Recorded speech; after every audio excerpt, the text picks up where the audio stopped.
Welcome to my video class. In this session, here I will discuss about class 10 history chapter 3 Bhumandikan Vishwa ka Banana, the making globalization, the making of a global world, the making of a global world. It means कि भूमंडलित विश्व का बनना, इनको हम यहाँ पर देखेंगे। तो यहाँ पर क्या है कि लाइवलीहुड इकोनॉमीज एंड सोसाइटीज आपको देखिए कि इसका लाइवलीहुड मीन्स जीविका या आजीविका जिसे बोलते हैं, जीवन यापन जिसे बोलते हैं। इकोनॉमी जो आपको आर्थिक होते हैं, ये होगा उसका सोसाइटीज, समाज जिसे बोलते हैं, समाज है। तो इसमें सबसे पहला जो आपको यहाँ पर देखने को मिला ये आपका यूनिट जो हुआ, तो ये आपको यूनिट 2 हुआ। इसके अंतर्गत आइए यहाँ पर देखिए क्या कि the making of a global world. देखिए the making of a global world जो है उनको यहाँ पर देखने का हम प्रयास करेंगे। The making of a global world.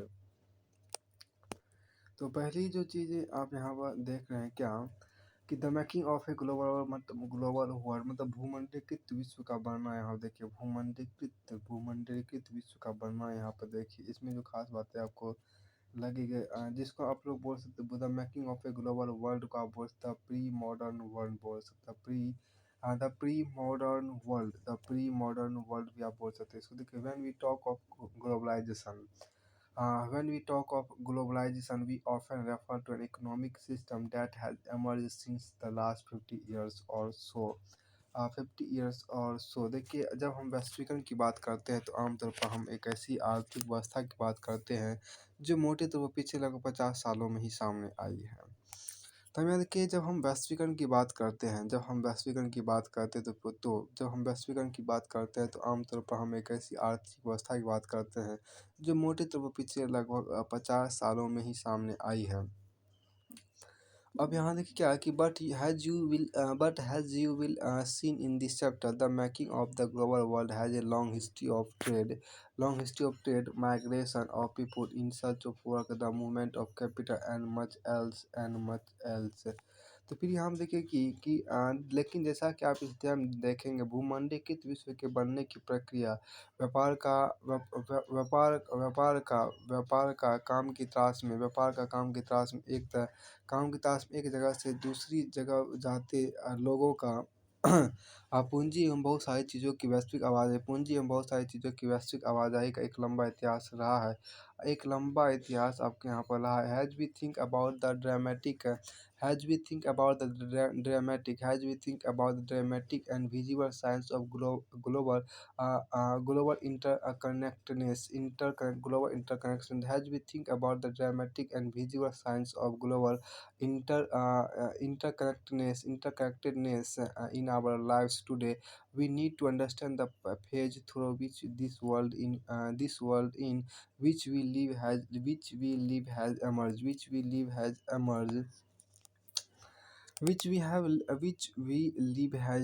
यहाँ पर देखिए क्या कि व्यापार का काम की तलाश में कुछ जगह से दूसरी जगह जाते लोगों का पूंजी एवं बहुत सारी चीज़ों की वैश्विक आवाजाही का एक लंबा इतिहास रहा है।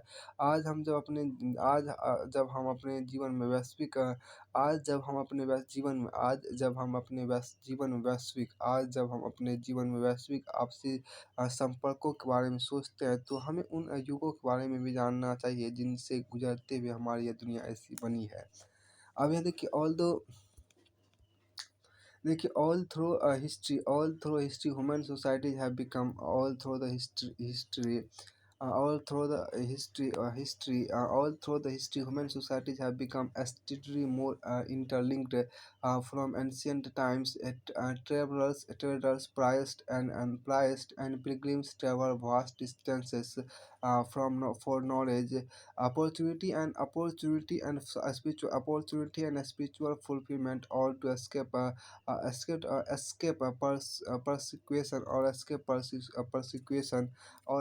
persecution.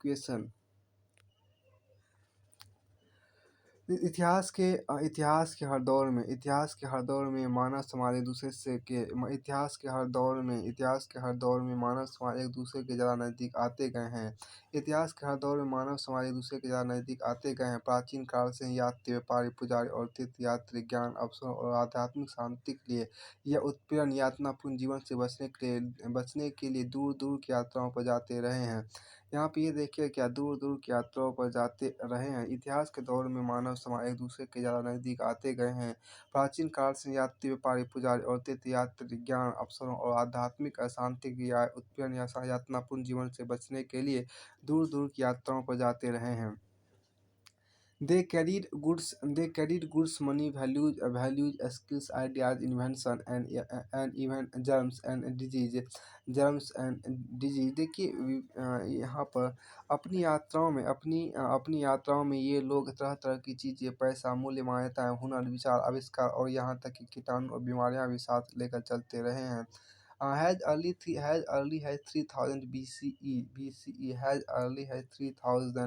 BCE, an active coastal trade linked the Indus Valley civilization with present-day West Asia. देखिए 3000 ईसा पूर्व BCE मतलब यहाँ पर हो गया ईसा पूर्व 3000 ईसा पूर्व में समुद्री तटों पर होने वाले व्यापार के माध्यम से सिंधु घाटी सभ्यता उस इलाकों देखिए 3000 ईसा पूर्व में समुद्री तटों पर होने वाले व्यापार के माध्यम से 3000 ईसा पूर्व में समुद्री तटों से 3000 ईसा पूर्व में समुद्री तटों पर होने वाले व्यापार के माध्यम से सिंधु घाटी की सभ्यता उस इलाके से भी जुड़ी हुई थी, जिसे आज हम पश्चिमी एशिया के नाम से जानते हैं। 3000 ईसा देखिए 3000 ईसा पूर्व में समुद्री तटों पर होने वाले व्यापार के माध्यम से सिंधु घाटी की सभ्यता 3000 ईसा पूर्व में समुद्री तटों पर होने वाले व्यापार के माध्यम से सिंधु घाटी की सभ्यता उस इलाके से भी जुड़ी हुई थी, जिसे आज हम पश्चिमी एशिया के नाम से जानते हैं। पश्चिमी एशिया के नाम से जानते हैं। For more than millennia for more than a millennia for more than a millennia millennia for more than a millennia cowries, the Hindi or used as a form of currency, from the Maldives found their way to China and East Africa. The long distance speed of distance carrying germs may be traced as far back as the 7th century. By the 13th century, it had become an unmistakable link. By the 13th century, it had become an unmistakable link. हजार साल से भी ज़्यादा समय तक मालदीव के मालदीव के समुद्र में पाए जाने वाली कोरियाँ जिसको इसको बोलते हैं जिन्हें पैसे या मुद्रा के रूप में इस्तेमाल किया जाता था। चीन और पूर्वी अफ्रीका तक पहुँचती रही। बीमारी फैलाने वाले कीटाणु का दूर दूर तक पहुँचने का इतिहास भी 7वीं सदी तक ढूंढा जा सकता है। 13वीं सदी के बाद तो इनके प्रसार को निश्चय ही साफ देखा जा सकता है। 13वीं सदी के बाद इनके प्रसार को निश्चय ही साफ देखा जा सकता है। तो ये फिगर आप यहाँ पे देखिए कि एक फिगर यहाँ पर शो किया गया है। Here image have shown here. Here is a have shown here. An image of a ship on Memorial Stone, Goa Museum 10th century C देखिए यहाँ पर है image of a ship on a Memorial Stone, Goa Museum 10th century C। देखिए एक स्मृति शिला पर पानी के जहाज का चित्र है। शिला पर पानी के एक जहाज का चित्र है। गोवा संग्रहालय 10वीं शताब्दी में यहाँ पे है। देखिए सेंचुरी देखिए जिसे बोलते हैं। From the 19th century, images of ships appear regularly in memorial stones found in the western coasts, indicating the significance of oceanic trade.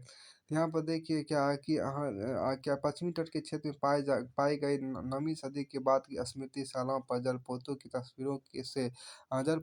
तस्वीरों से उस काल में समुद्री व्यापार के महत्व का पता चलता है।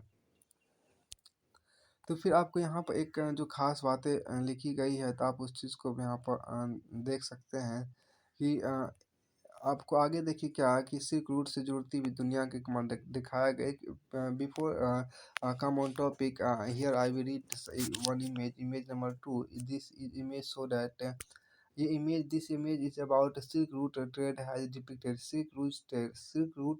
has depicted in a Chinese cave painting in a Chinese cave painting 8th century cave 2017 Mo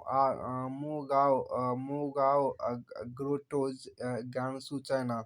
यहाँ पर देखिए क्या कि चित्र 2 में चीन की एक गुफा पेंटिंग में दर्शाया गया चीन की एक गुफा। तो चीन की एक गुफा पेंटिंग में दर्शाया गया सिल्क मार्ग 8वीं सदी गुफा दो दूसरा मोगाओ ग्राटो गंसू चीन का यहाँ पे एक इमेज है। चीन की गुफा पेंटिंग में दर्शाया गया सिल्क मार्ग 8वीं सदी गुफा 217 मोगाओ ग्राटो गंसू चीन में आपके यहाँ पर है। फिर आपको आगे यहाँ पर देखिए क्या कि रेशम मार्ग या सिल्क रूट से जुड़ती दुनिया देखिए रेशम मार्ग या सिल्क रूट से जुड़ती हुई दुनिया को आप यहाँ पर देखिए रेशम मार्ग या सिल्क रूट से जुड़ती दुनिया देखिए रेशम मार्ग या सिल्क रूट से जुड़ती दुनिया देखिए silk route link the world silk route link the world मतलब रेशम मार्ग या सिल्क रूट से बोलते हैं रेशम मार्ग या सिल्क रूट से बोलते हैं।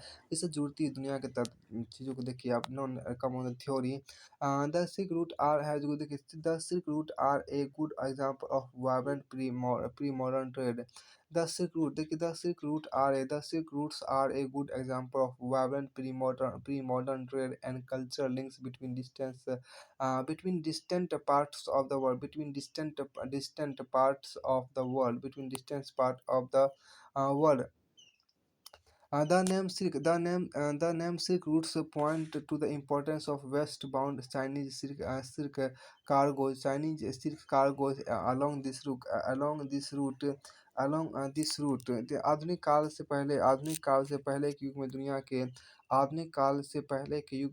के दूर दूर स्थित भागों के बीच व्यापारिक और सांस्कृतिक संपर्कों का सबसे जीवंत उदाहरण सिल्क मार्गों के रूप में दिखाई देता है। The Silk Route are a good example of vibrant pre-modern trade and cultural links between distant parts of the world. The name Silk Route point to the importance of westbound Chinese silk cargoes along this route. वह आधुनिक काल से पहले के युग में दुनिया के दूर दूर स्थित भागों के बीच व्यापारिक और सांस्कृतिक संपर्कों का सबसे जीवंत उदाहरण सिल्क मार्गों के रूप में दिखाई देता है। सिल्क मार्गों के रूप में आपको दिखाई देता है। अब यहाँ पर देखिए क्या कि the name Silk routes point to the importance of westbound Chinese silk cargoes along this route. Historians have identified several silk routes over land and by sea, knitting together vast region of Asia and linking Asia with Europe and Northern Africa। देखिए silk मार्ग नाम से पता चलता है कि इस मार्ग से पश्चिम को भेजे जाने वाले चीनी रेशम सिल्क का कितना महत्व था। इतिहासकार ने बहुत सारे सिल्क मार्गों के बारे में बताया। जमीन या समुद्र से होकर गुजरने वाले ये रास्ते न केवल एशिया के विशाल क्षेत्रों को एक दूसरे से जोड़ने का काम करते थे बल्कि एशिया को यूरोप और उत्तरी अफ्रीका से भी जोड़ते थे। बल्कि एशिया को यूरोप और उत्तरी अफ्रीका से भी जोड़ते थे। उत्तरी अफ्रीका से भी जोड़ते they are known to have existed since before the Christian era. They are known to have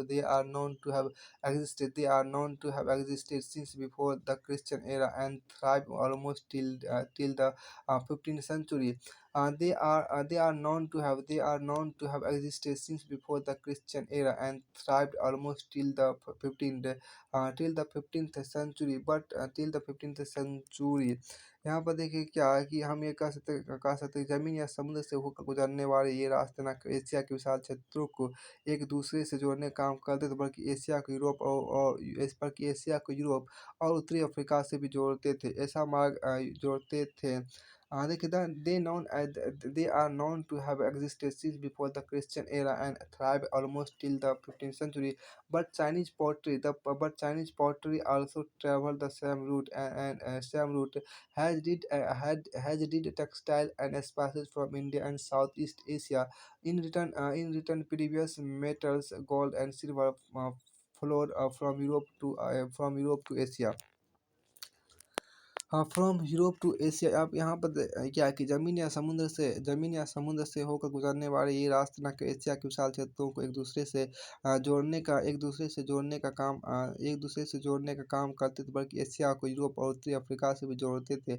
ऐसे मार्ग जो आप ईसा पूर्व के समय में ही सामने आ चुके थे और लगभग 15वीं शताब्दी तक अस्तित्व में थे। इसी रास्ते से चीनी पॉटरी जाती थी, मतलब चीनी बर्तन जाती थी, और इसी रास्ते से भारत एवं दक्षिण पूर्व एशिया के कपड़े इसी रास्ते से भारत एवं दक्षिण पूर्व एशिया के कपड़े सारी दुनिया के दूसरे भागों में पहुंचते थे। अब वापसी में सोना चांदी जैसी कीमती धातु यूरोप से एशिया में पहुंचती थी। वापसी में आपको सोना चांदी जैसी कीमती धातु यूरोप से एशिया पहुंचती थी। हाँ, फिर आपको आगे यहाँ पर दिया गया, देखिए क्या कि फ्लोड एशिया, अब क्या है कि ट्रेड एंड कल्चर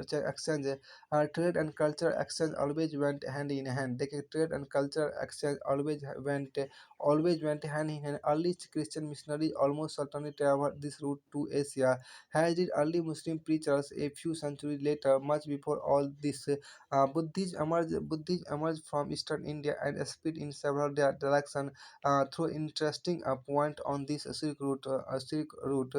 अब आप यहाँ पर इस चीज़ को देखिए, क्या नेक्स्ट जो है, व्यापार और सांस्कृतिक आदान प्रदान दोनों प्रक्रिया साथ साथ चलती थी। व्यापार और सांस्कृतिक आदान प्रदान दोनों प्रक्रिया साथ साथ चलती थी। तो व्यापार और सांस्कृतिक आदान प्रदान दोनों प्रक्रिया साथ साथ चलती थी। शुरुआती व्यापार और सांस्कृतिक आदान-प्रदान दोनों प्रक्रिया साथ-साथ चलती थी। शुरुआती काल के ईसाई मिशनरी निश्चय इसी मार्ग से एशिया में आते होंगे। कुछ सदी बाद मुस्लिम धर्मोपदेशक भी इसी रास्ते से दुनिया में फैले। इससे भी बहुत पहले पूर्वी भारत में उपजा बौद्ध धर्म सिल्क मार्ग की विविध शाखाओं से ही कई दिशाओं में फैल चुका था। व्यापार और सांस्कृतिक आदान-प्रदान दोनों प्रक्रिया साथ-साथ चलती थी। शुरुआती काल के ईसाई मिशनरी निश्चय ही इसी मार्ग से एशिया में आते होंगे। कुछ सदी बाद मुस्लिम धर्मोपदेशक भी इसी रास्ते से दुनिया में फैले।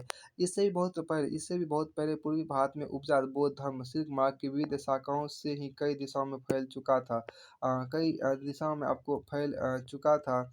अब यहाँ पर देखिए क्या कि कई दिशाओं में आपको फैल चुका था। अब यहाँ नेक्स्ट यहाँ पर ट्रेड एंड कल्चर एक्सचेंज जो यहाँ पर कहा गया, उस चीज़ को यहाँ पर देखिए। भोजन की यहाँ पर एक नेक्स्ट जो आपको देखिए जो कहा गया है क्या कि फूड ट्रेवल्स जिसको बोलते हैं स्पेगेटी और आलू। देखिए स्पेगेटी और पोटैटो, देखिए स्पेगेटी एंड पोटैटो। देखिए फूड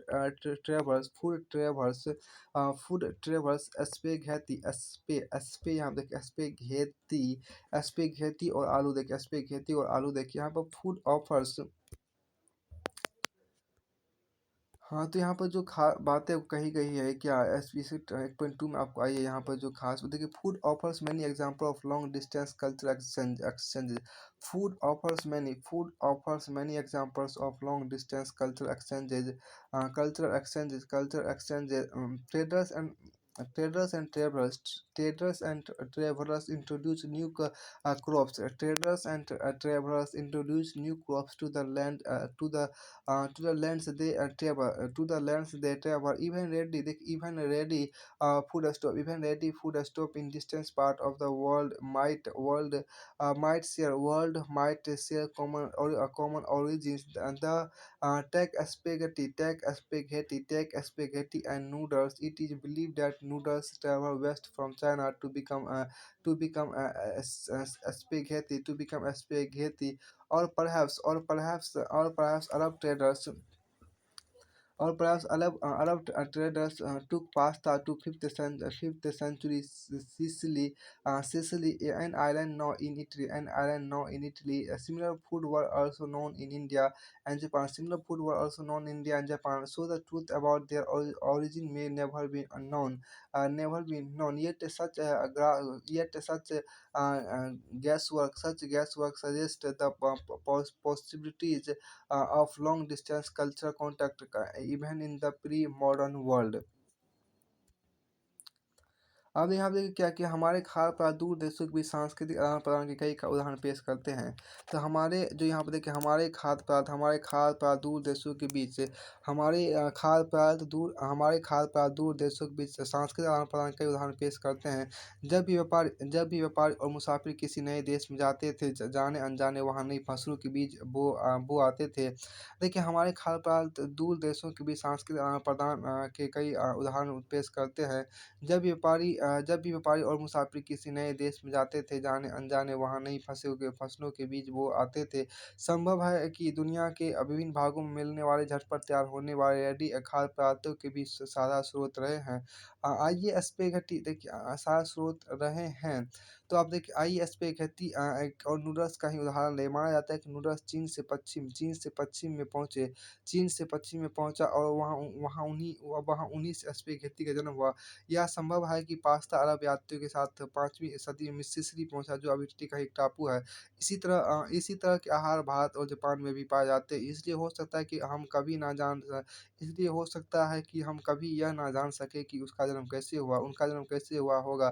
फिर भी इन अनुमानों के आधार पर इतना ज़रूर कहा जा सकता है कि आधुनिक काल से पहले भी दूर देशों के बीच सांस्कृतिक लेन-देन चल रहा होगा। अ फिर भी हम यहाँ पर क्या कि फिर भी इन अनुमानों के आधार पे इतना ज़रूर कहा जा सकता है कि आधुनिक काल से पहले भी आपको दूर देशों के बीच सांस्कृतिक लेन-देन चल रहा होगा। दूर देशों की सांस्कृतिक लेन-देन आपको चल रहा होगा। फिर आपको नेक्स्ट यहाँ पर कहता है।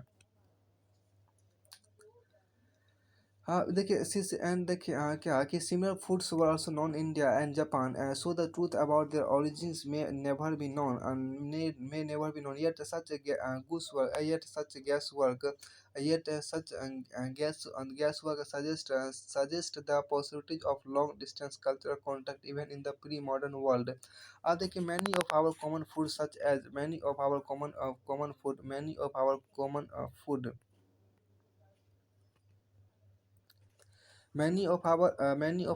food such as potatoes, groundnuts, maize, tomatoes, chilies, sweet potatoes, and so on were not known to our ancestors until about 5 centuries ago. These foods were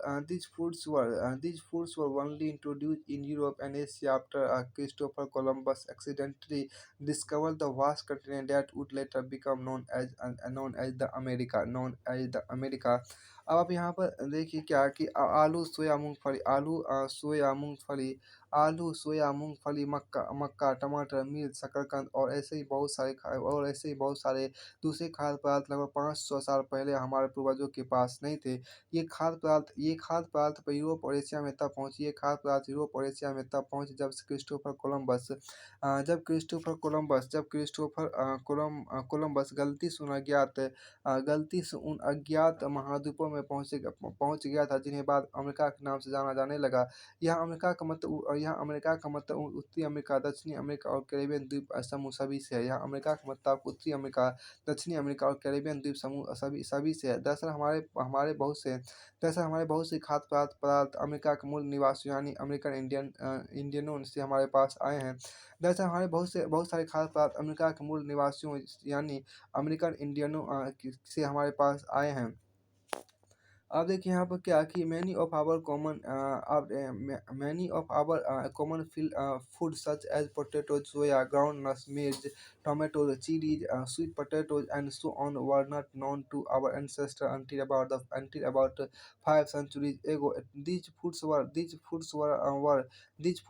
only introduced in Europe and Asia after Christopher Columbus accidentally discovered the vast continent that would later become known as the America. Americas. Here we will use America. Here we will use America to describe North America, South America, and the Caribbean. In fact, many of our common foods came from America's original inhabitants, the American Indians. Sometimes the new crops could make the difference between life and death. Europe's poor began to eat butter and live longer with the introduction of the humble potatoes.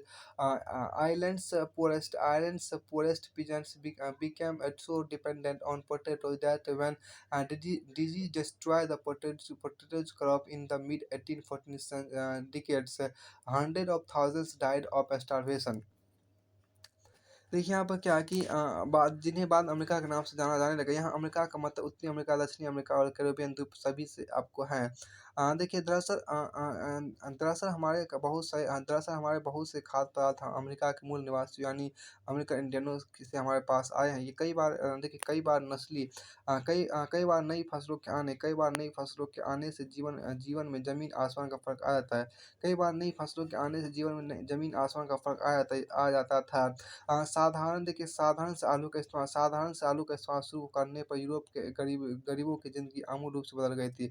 उनका भोजन बेहतर हो गया था और उनकी औसत उम्र बढ़ने लगी थी। आयरलैंड के गरीब काश्तकार तो आलू पर इस हद तक निर्भर हो चुके थे कि जब 1840 के दशक में जब 1840 के दशक के मध्य में किसी बीमारी के कारण आलू की फसल खराब हो गई थी, तो लाखों लोग भुखमरी के कारण आपको मौत के मुँह में चले गए थे।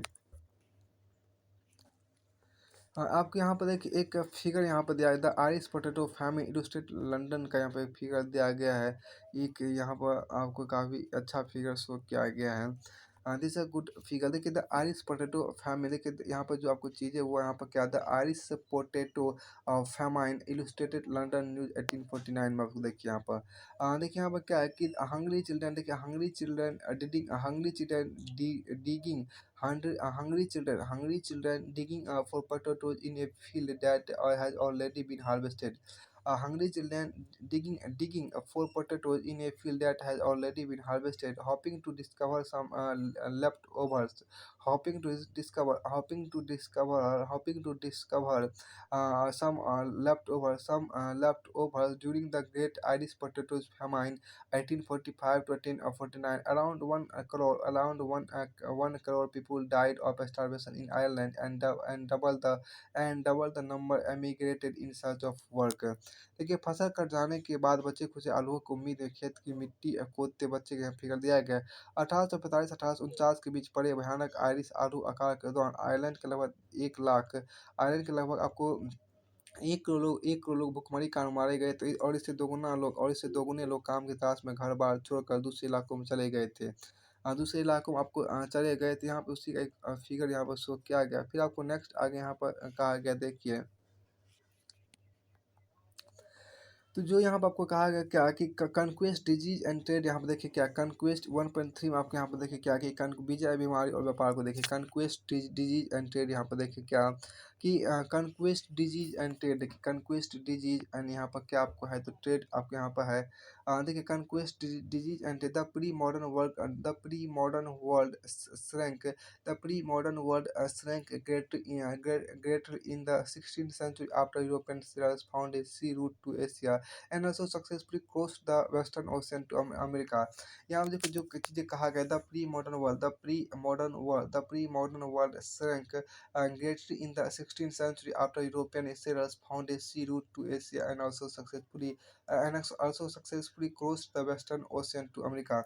द प्री मॉडर्न, अब देखिए कनक्वेस्ट डिजीज एंड ट्रेड की बात कर लेते हैं। यहाँ पे जो आपको कहा गया है, देखिए the pre modern world shrank greatly in the 16th century after European sailors found a sea route to Asia and also successfully crossed the Western Ocean to America. 4 century before the Indian Ocean had known a bustling trade with goods, people, knowledge, custom, etc.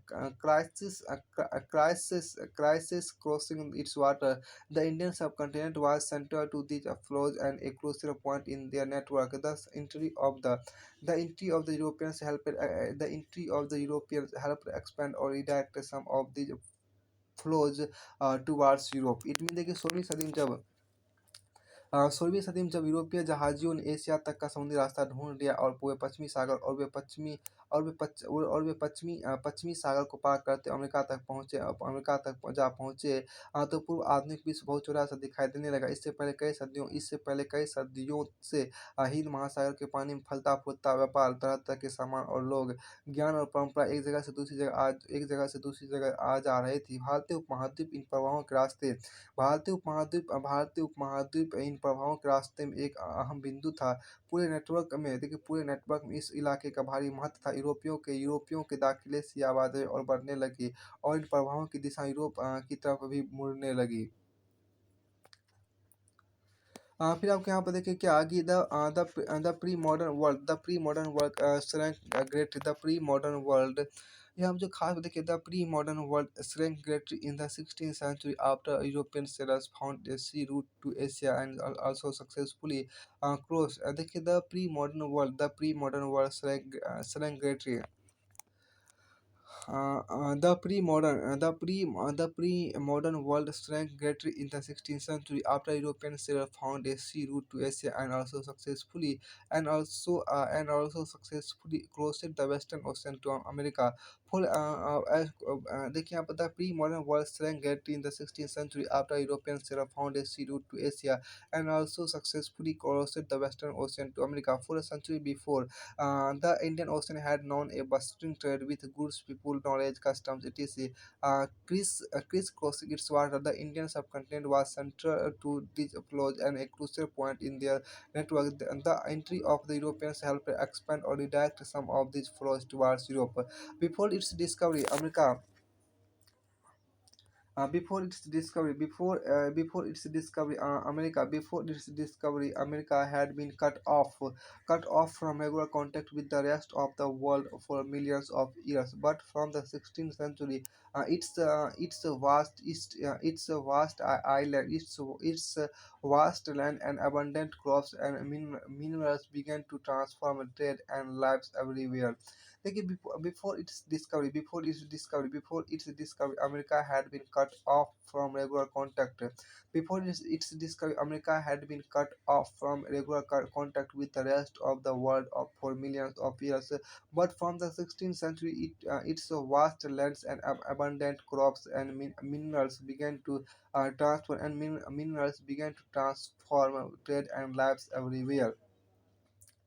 अब आप यहाँ पे देखिए क्या 16वीं सदी में जब यूरोपीय जहाजियों ने एशिया के तक का समुद्री रास्ता ढूंढ अब इसका ये न देखिए यहाँ पे देखिए क्या कि before its discovery America had been cut off from regular contact with the rest of the world for millions of years but from the 16th century its vast land and abundant crops and minerals began to transform trade and lives everywhere। अपनी खोज से पहले लाखों साल से America का दुनिया से कोई संपर्क नहीं था। लेकिन 16वीं सदी से उसकी विशाल भूमि और बेहिसाब फसलें एवं खनिज पदार्थ हर दिशा में जीवन का रूप और रंग बदलने लगे। प्रेशस मेटर देखिए यहाँ पर क्या precious metals particularly silver from mines located in present day Peru and Mexico also enhanced Europe's wealth and financed its trade and with Asia and financed its trade with Asia. Ligands split in 17th century Europe about Ligands split in 17th century Europe about South America's favored wealth. Ligands split in 17th century Europe's about South America's favored wealth. Many expeditions set off in search of E.I. Durando, the favored city of gold। देखिए यहाँ पर एक चीज़ देखिए the precious क्या कि फिर जो next बात है यहाँ पर जो कहा गई है कि आज के पेरू और मेक्सिको में जो आपके यहाँ पर देखिए आज के पेरू और मेक्सिको मौजूद खानों से निकलने वाली कीमती धातुओं खास तौर से चांदी ने भी यूरोप की संपदा को बढ़ाया और पश्चिम एशिया के साथ होने वाले उसके व्यापार को गति प्रदान की। 17वीं सदी के आते आते पूरे यूरोप में दक्षिणी अमेरिका की धन संपदा के बारे में तरह तरह के किस्से बनने लगे थे। इन्हीं की पंक्तियों की बदौलत वहाँ के लोग एल डोराडो को सोने का शहर मानने लगे और उसकी खोज बहुत सारे खोज अभियान शुरू किए गए। तो यहाँ पर फिर उसकी खोज बहुत सारा आपको शुरू किए गए। फिर आपको आगे यहाँ पर कहा the Portuguese had and Spanish, the Portuguese and Spanish conquest and colonization of Americas was visibly underway by the mid 16th century। यहाँ पर आप जो कहा गया देखिए the Portuguese and Spanish, the Portuguese and Spanish आपको देखिए the Portuguese and Spanish conquest and colonization of America। The Portuguese and Spanish, the Portuguese and Spanish, the Portuguese, the Portuguese and Spanish conquest and colonization of America was decisively the Portuguese and Spanish conquest and colonization, the Portuguese and Spanish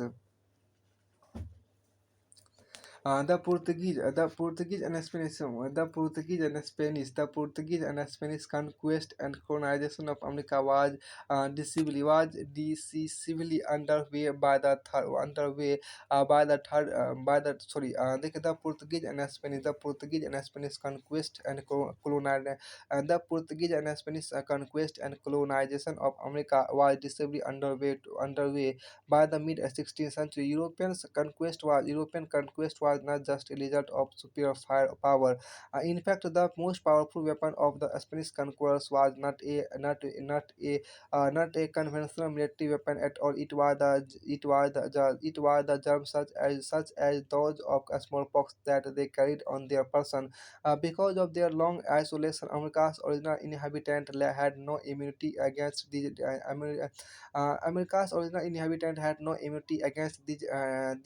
disease that came from Europe. Smallpox in particular proved a deadly killer. Once introduced, it spread deep into the continent and ahead even of any Europeans reaching there. It killed and decimated whole communities, paving the way for conquest। अब देखिए क्या कि आपको क्या कि 16वीं सदी के मध्य तक आते-आते पुर्तगाली और स्पेनिश सेनाओं की विजय का सिलसिला शुरू हो चुका था। उन्होंने अमेरिका को उपनिवेश बनाना शुरू कर दिया था। यूरोपीय सेनाएं केवल अपनी सैनिक ताकत के दम पर नहीं जीतती थी।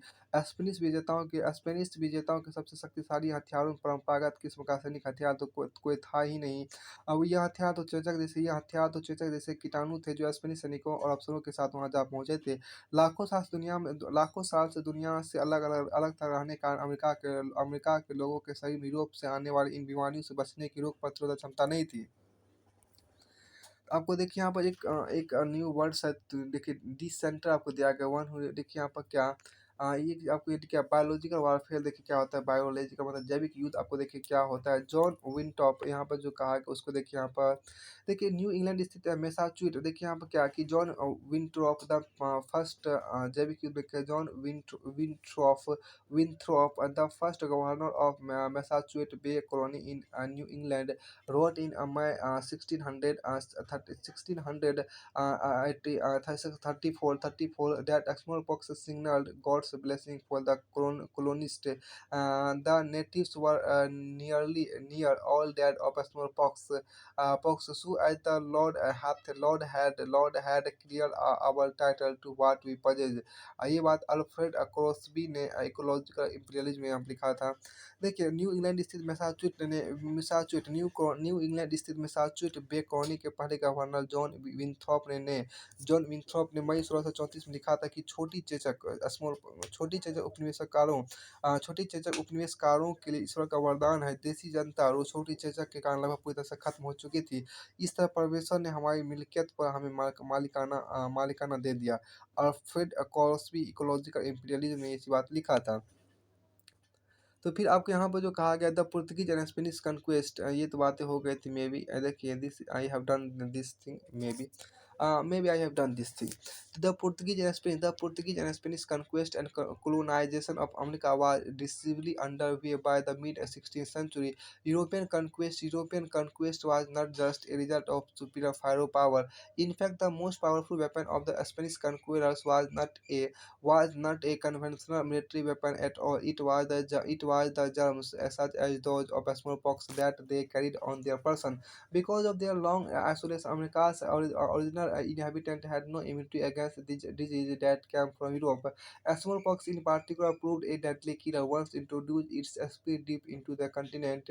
Ahead even of any Europeans reaching there, it killed and decimated whole communities, paving the way for conquest. तो फिर बात है आपके यहाँ पर आ गई क्या कि देखिए 16वीं सदी के मध्य तक आते-आते पुर्तगाली और स्पेनिश सेनाओं की विजय का सिलसिला शुरू हो चुका था। उन्होंने अमेरिका को उपनिवेश बनाना शुरू कर दिया था। यूरोपीय सेनाएँ केवल अपनी सैनिक ताकत के दम पर नहीं जीतती थी, स्पेनिश विजेताओं के सबसे शक्तिशाली हथियार सबसे आपको शक्तिशाली हथियारों में परंपरागत विश किस्म का सैनिक हथियार तो कोई था ही नहीं। ये हथियार तो चेचक जैसे कीटाणु थे जो स्पेनिश सैनिकों और अफसरों के साथ वहाँ जा पहुँचे। लाखों साल से दुनिया से अलग-थलग रहने के कारण अमेरिका के लोगों के शरीर में यूरोप से आने वाली इन बीमारियों से बचने की रोग प्रतिरोधक क्षमता नहीं थी। तो फिर आपको एक यहाँ पर जो रोग प्रतिरोधक क्षमता आपको नहीं थी, फिर आपको यहाँ पे एक चीज़ कहा गया क्या कि नए शब्द यहाँ पे डिससेंटर आपको देखिए डिसइंटर जिसको कहते हैं डिसइंटर जो बोलते हैं। देखिए जो स्थापित विश्वास और तरीकों को नहीं मानता, जो स्थापित विश्वास और तरीकों को नहीं मानता उसे बोलते हैं डिसइंटर बोलते हैं। One who refuse to accept established belief and practices. देखिए one who refuses to accept established belief and practice is called dissenter। तो अभी हम देखिए guns could be bought यहाँ पे जो guns could be bought or captured and turned against the invaders, but not disease such as smallpox to which the conquerors were mostly immune। देखिए guns could be bought or captured and turned against the invader, but not disease such as smallpox to which the conquerors were mostly immune। यहाँ पे देखिए क्या इसका ये मतलब हुआ कि फलस्वरूप नहीं फलस्वरूप देखिए यहाँ पे देखिए क्या until the 19th century poverty and hunger were common in Europe। Cities were crowded and deadly disease were widespread। Religious conflict were common and religious dissenters were persecuted। Thousands therefore fled Europe for America। Thousands therefore fled Europe for America। Here by the 18th century, plantations worked by slaves captured in Africa were growing cotton and sugar for European markets। फलस्वरूप इस नए स्थान पर चेचक बहुत मारक साबित हुई। एक बार संक्रमण शुरू होने के बाद तो ये बीमारी पूरे महाद्वीप में फैल गई। यहाँ यूरोपीय लोग नहीं पहुंचे थे, वहाँ के लोग भी इसकी चपेट में आने लगे। इसने पूरे समुदाय को खत्म कर डाला। इस तरह घुसपैठियों की जीत का रास्ता आसान होता चला गया। बंदूकों को तो खरीद कर या छीन कर हमलावरों के खिलाफ इस्तेमाल किया जा सकता है, पर चेचक जैसी बीमारियों के मामले में तो ऐसा नहीं किया जा सकता था, क्योंकि हमलावरों के पास उससे बचाव का तरीका भी था। और हमलावरों के पास उससे बचाव का तरीका भी था। उनके शरीर में भी रोग प्रतिरोधक क्षमता विकसित हो भी चुकी थी। 19वीं सदी के यहाँ पे फिर जो आपको बात है 19वीं सदी के यूरोप में 19वीं आपके जो कहा 19वीं सदी तक यूरोप में गरीबी और भुखमरी का ही साम्राज्य था। शहरों में बेहिसाब भीड़ थी और बीमारियों का बोलबाला था। धार्मिक टकराव आम था। धार्मिक असंतुष्टों को करादंड दिया जाता था। इस वजह से हजारों लोग यूरोप से भागकर अमेरिका जाने लगा। 18वीं सदी तक अमेरिका में अफ्रीका से पकड़कर लाए गुलामों को काम में झोंक कर यूरोपीय बाजारों के लिए कपास और चीनी का उत्पादन किया जाने लगा। देखिए यहाँ पर क्या कि thousand therefore fled Europe for America. देखिए here by the 18th century plantation worked by slaves captured in Africa were growing cotton and sugar for European markets। फिर कहते until यहाँ पर जो खास बातें कही देखिए until well into the 18th century China and India were among the world's richest countries। They were also preeminent in Asian trade। However, from the 15th century, China is said to have restricted overseas contact and retreated into isolation। China's reduced role and the rising importance of the Americas gradually moved the center of the world trade westward। Europe now emerges as the center of the world trade। देखिए, यहाँ पर जो ख़ास बातें कही गई 18वीं सदी का काफ़ी समय 18वीं सदी का काफ़ी समय बीत जाने के बाद चीन और भारत को दुनिया के सबसे धनी देशों में गिना जाता था। एशियाई व्यापार में भी उन्हें एशियाई व्यापार में भी उन्हीं का दबदबा था, लेकिन विशेषज्ञों का मानना है कि 15वीं सदी से चीन ने दूसरे देशों के साथ अपने संबंध कम करना शुरू कर दिए और वह दुनिया से अलग-थलग पड़ने लगा। चीन की घटती भूमिका और अमेरिका के बढ़ते महत्व के चलते विश्व व्यापार का केंद्र पश्चिम की ओर खिसकने लगा। अब यूरोप ही विश्व व्यापार का सबसे बड़ा केंद्र बन गया। अब यूरोप ही विश्व व्यापार का सबसे बड़ा केंद्र बन गया। तो फिर एक यहाँ पर डिस्कस है कि आपको इसकी चर्चा की discuss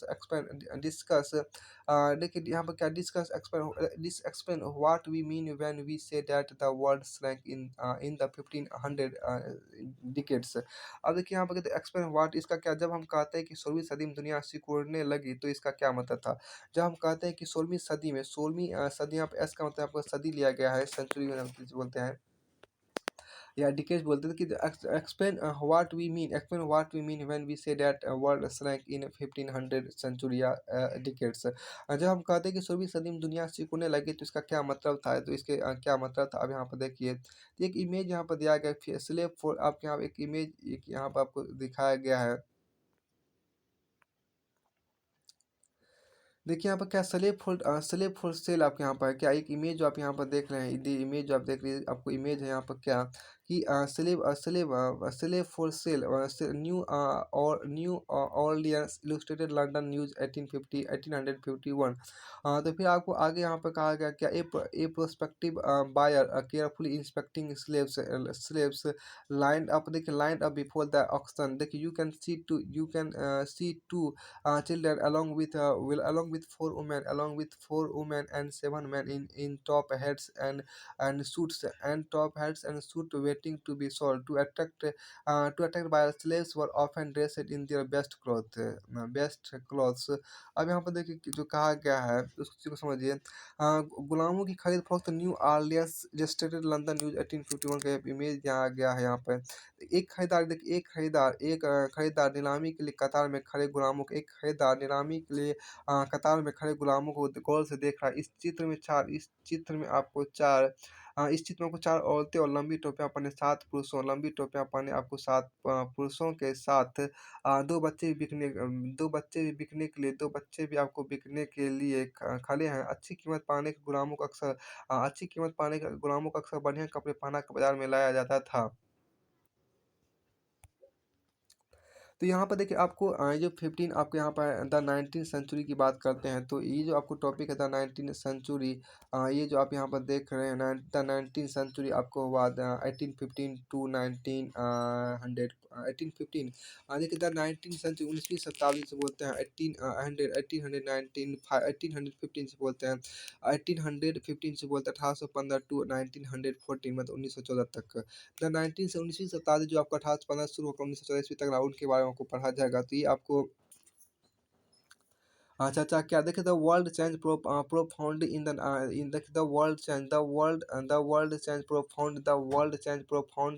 19th century. Economic, political, social, cultural and technological factors interacted in complex ways to transform societies and reshape external relations. यहाँ देखिए the world change profoundly in the 19th century. Economic, political, social, cultural and technological factors interacted in complex ways to transform societies and reshape external relation। 19वीं सदी में देखिएगा, 19वीं सदी में दुनिया तेजी से बदलने लगी। 19वीं सदी में दुनिया आपको तेजी से बदलने लगी। आर्थिक, राजनीतिक, सामाजिक, सांस्कृतिक और तकनीकी कारकों ने पूरे के पूरे समाजों को काया-पलट कर दिया और विदेश संबंधों को नए ढर्रे में ढाल दिया। 19वीं सदी में दुनिया तेजी से बदलने लगी। आर्थिक, राजनीतिक, सामाजिक, सांस्कृतिक और तकनीकी कारकों ने पूरे के पूरे समाजों की काया-पलट कर दी और विदेश संबंधों को नए ढर्रे में ढाल दिया। देखिए इकोनॉमिक्स यहाँ पे जो बात करिए, देखिए economics identify 3 types of movement. यहाँ पे जो कहा, देखिए economics identify 3 types of movement और flows within international economic changes. देखिए economist identify 3 types of movement और flows within in international economic exchange. The flow of trade, which in the 19th century referred largely to trade in goods, example cloth or wheat. The second is the flow of labor, the migration of people in search of employment. The third is the movement of capital for short-term or long-term investment all over long distances. All three flows were closely interwoven and affected people's life more deeply now than ever before. Look at the interconnection could sometimes be broken. For example, labor migration was often more restricted than goods or capital flow. Yet it helps us understand the 19th yet it help us understand the 19th century world economy better if we look at the three flows together. यहाँ पर आपको जो बातें कही गई उसको देखिए। जो यहाँ पे आपको कहा गया द 19वीं सदी में दुनिया तेजी से बदलने लगी। आर्थिक, राजनीतिक, सामाजिक, सांस्कृतिक और तकनीकी कारकों ने पूरे के पूरे समाजों का अपलट कर दिए और विदेश संबंधों को ने ढले में ढाल दिया। इकोनॉमिक्स मतलब अर्थशास्त्र देखिए। अर्थशास्त्र में आपको अंतर्राष्ट्रीय आर्थिक विनिमय में तीन तरह की गतियों या प्रभावों का उल्लेख किया। इनमें पहला प्रभाव व्यापार का होता है, जो 19वीं सदी में मुख्य रूप से वस्तुएं जैसे कपड़ा या गेहूं आदि के व्यापार तक ही सीमित था। दूसरा आपको श्रम का प्रभाव होता है। इसमें लोग काम या रोजगार की तलाश में एक जगह से दूसरी जगह जाते हैं। तीसरा प्रभाव को पूंजी का होता है, जिससे अल्प या दीर्घ अवधि के लिए दूर दराज के इलाकों में निवेश कर दिया जाता है। ये तीनों तरह के प्रभाव एक दूसरे से जुड़े हुए थे और लोगों के जीवन को प्रभावित करते थे। कभी कभी इन कारकों के बीच मौजूद संबंध टूट भी जाते थे। उदाहरण के वस्तु या पूंजी की आवाजाही के मुकाबले श्रमिकों की आवाजाही पर प्राय ज़्यादा शर्तें और बंदिशें लगाई जाती थी। फिर भी यदि हम इन तीनों प्रभावों का एक साथ अध्ययन करें तो 19वीं सदी की विश्व अर्थव्यवस्था को ज़्यादा अच्छी तरह समझ सकते हैं। तो यहाँ पे आपको देखिए जो टॉपिक आपको है क्या बेटा देखिए। हाँ, यस, जो आपको देखिए सेकंड 2.1 जो टॉपिक है, ये वर्ल्ड इकोनॉमी टैक्स से देखिए। ये वर्ल्ड इकोनॉमी टैक्स से इसका ये मतलब विश्व अर्थव्यवस्था को होता है। देखिए, ये वर्ल्ड इकोनॉमी टैक्स से मतलब क्या विश्व अर्थव्यवस्था को होता है या विश्व अर्थव्यवस्था का अन्य आकार या नए रूप लेते हुए देखिए यहाँ पर। तो here I will discuss it in another video. Thank you so much to